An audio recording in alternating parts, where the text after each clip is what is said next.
agir, e assim vai. Mas por que também não dizer e não frisar aqui esta noite que vezes por outras ou em exceções da vida, existem momentos que ao invés de Deus mandar o homem ficar de pé, Deus manda o homem sentar. Existem momentos que ao invés de Deus mandar o homem ir à frente, o homem agir, Deus manda o homem deitar, no sentido de descansar na sua palavra, na sua presença e na sua promessa. Se o irmão puder abrir a Bíblia, olha o que diz no Evangelho de Lucas, no capítulo 9, versículos 14 e 15. Há uma expressão interessante. Evangelho de Lucas, capítulo 9, versículos 14 e 15. O texto diz assim: porquanto estavam ali quase 5.000 homens, disse então aos seus discípulos: fazei-os assentar. Repete comigo: fazei-os assentar.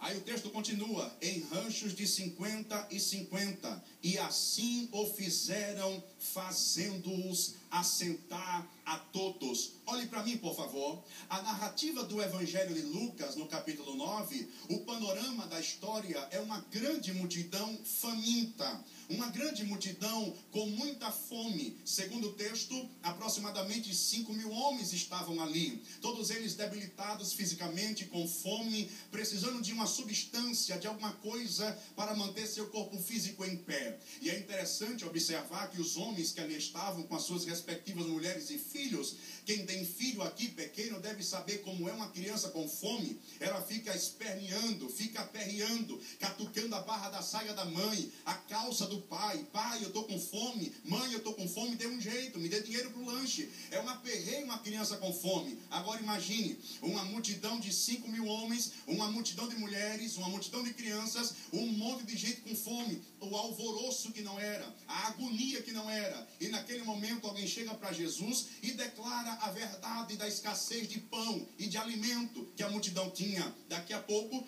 alguém chega com alguns pães e alguns peixes na narrativa da história, e enquanto alguém está pensando, imaginando que Jesus vai começar a correr na multidão, colocar o povo para correr, vamos para a cidade, vamos comprar pão, vamos comprar peixe, vamos todo mundo levantar para trabalhar, Jesus entra na contramão da lógica, porque a Bíblia geralmente trata assim: Deus anda na contramão da lógica humana. O Evangelho de João, no capítulo 13, versículo 7, diz assim: o que eu faço agora tu não sabes, mas tu saberás depois. O que significa isso? Que Deus não anda na lógica humana. Quando você pensar que Deus vem pela frente, Deus vem por trás, mas te abençoa do mesmo jeito. Quando você pensar que Deus vem por cima, Deus vem por baixo, mas te abençoa do mesmo jeito. Não interessa de onde ele vem. O que interessa é que quando ele vem para resolver, para agir, para operar, e operando ele, quem impedirá o seu agir nesta noite? A multidão está esperando uma palavra de euforia, de alvoroço. Fiquem de pé, vamos correr. De repente Jesus chega e diz assim: eu quero todo mundo sentado. Manda todo mundo sentar. Eu imagino alguém tentando questionar Jesus para perguntar assim: mas Jesus, como é que eu vou mandar um menino sentar agoniado de fome? Vai ser uma prova colocar esse menino sentado. Mas mande todo mundo sentar, porque enquanto estava todo mundo em pé, havia fome, havia escassez, havia problema, dificuldade. Agora pasmem todos nós esta noite, quando Jesus colocou todo mundo sentado, todo mundo ficou sentado no sentido de descanso. Descansa em Deus, descansa na promessa, descansa na palavra. Quando todo mundo senta, Jesus pega o pão, pega o peixe, ergue aos céus, dá graças ao Pai e começa a repartir. E aí eu acho linda a cena e fico tentando desenhar a cena para ver como é que foi no dia. Eu imagino um peixinho pequeno, uns peixinhos pequenos que estavam lá, umas tilápiazinha pequena. Jesus começou a cortar, a partir, e vinha um, recebia, vinha outro, recebia, vinha outro, recebia. Daqui a pouco tinha gente repetindo, comendo. Pasmem todos nós nesta noite, uma tilápia na mão de Jesus se transformou numa baleia. Ele alimentou a multidão todinha. Por quê? Porque a multidão sentou descansando na palavra de Jesus. Me ouça, por favor. Enquanto a multidão estava em pé, havia fome. Quando a multidão sentou descansando na palavra, houve providência, houve multiplicação, houve o operar de Deus, houve o agir divino de Jesus Cristo. Eu quero ser boca de Deus para dizer a você aqui esta noite, que talvez entrou aqui aperreado, angustiado, deprimido, depressivo, apreensivo com tanto problema, problema na direita, problema na esquerda, enfermidade, problema social, problema psíquico, problema conjugal, familiar, mas eu quero ser boca de Deus para lhe dizer: descansa na palavra, descansa na promessa. Deus está agindo, Deus vai operar quando você descansar na promessa e na palavra do Deus Todo-Poderoso. Dá um toque no irmão e diz para ele: descansa em Deus, descansa na promessa. O escritor aos Hebreus diz assim: retenhamos firme a palavra da nossa esperança, porque fiel é o que fez a promessa. Quem fez a promessa é fiel, quem disse que vai operar é fiel. A palavra dele não cai por terra, e o que Deus falou se cumprirá na sua alma. Aleluia, aleluia. Descanse em Deus, descanse na palavra. Se Deus falou que vai operar, a palavra final pertence a Deus. Olha o que diz ainda no Gênesis, por favor, capítulo 21, versículo 16 e 17. Abra sua Bíblia, por favor. Livro do Gênesis, capítulo 21, versículos 16 e 17. A Bíblia diz assim: e foi-se e assentou-se em frente, afastando-se à distância de um tiro de arco, porque dizia: que não veja eu morrer o menino. E assentou-se em frente, e levantou a sua voz e chorou.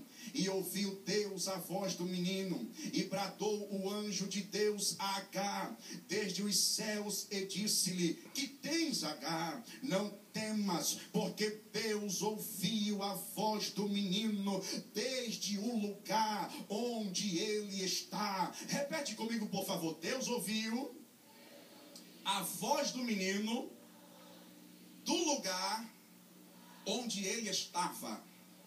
Aí a pergunta para você é: onde é que o menino estava? Se você parar para analisar o texto diz que Agar foi despedida e ela vai errante pelo caminho com seu filho, com medo, turbulenta, tanta coisa. O pão que o homem deu e a água foi pouca. Quando acabou-se o alimento, ela se viu à mercê da morte, da angústia, da depressão e da desilusão da vida. Sabe o que foi que Agar fez? Agar pegou a Ismael e o assentou debaixo de uma árvore. Repete comigo: assentou Ismael. E depois que ela assenta Ismael, o texto diz que ela se distancia um pouco, porque não queria ver a morte do menino. E a Bíblia é categórica, porque diz que da mesma maneira que Ismael ficou sentado, Agar também assentou-se um pouco mais à frente. Agora é interessante observar aqui uma coisa: enquanto Agar estava em pé com Ismael, o alimento acabou, a agonia apareceu, a desesperança surgiu naquele momento. Mas depois que Ismael senta e que Agar senta, ela ergue a voz aos céus, ao Deus Todo-Poderoso. E é interessante observar que depois que ela senta e que ela ora e que ela clama e que ela pranteia diante de Deus, Jeová abre a porta dos céus e manda a resposta para Agar e diz assim: Agar, fique tranquila, fui eu quem prometi, fui eu quem falei, e a palavra minha não cai por terra.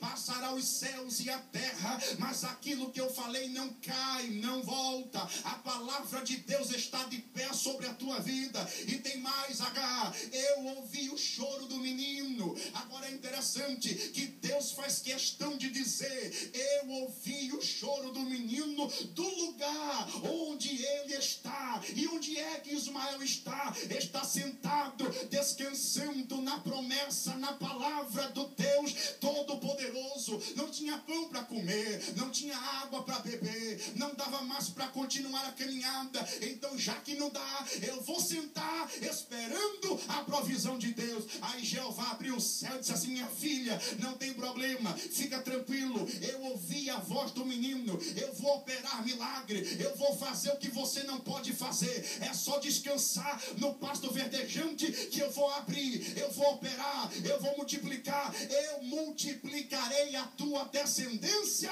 porque eu estou no controle da tua história. O Salmo de número 46, versículo 10, a Bíblia diz assim: aquietai-vos e sabeis que eu sou Deus, serei exaltado exaltado entre as nações, serei exaltado sobre a terra. A primeira carta de Pedro, no capítulo 5, versículo 7, o apóstolo diz assim: lançando sobre ele toda a vossa ansiedade, porque ele tem cuidado de você. O Senhor conhece a tua história. Deus sabe o teu nome por completo. Deus sabe o teu CPF por completo. Deus sabe o teu RG por completo. Deus sabe o número do teu sapato. Deus sabe toda a tua história, e você está na palma da mão de Deus. Talvez tem gente que chegou aqui hoje num turbilhão de problema, de dificuldade, de enfermidade, de desilusão, até pensando em voltar, retroceder, desistir. Mas Jeová te trouxe aqui para te dizer: te descansa na minha palavra. Eu falei que vou fazer, eu falei que vou abrir. Te senta e deixa Deus agir na tua vida. Mas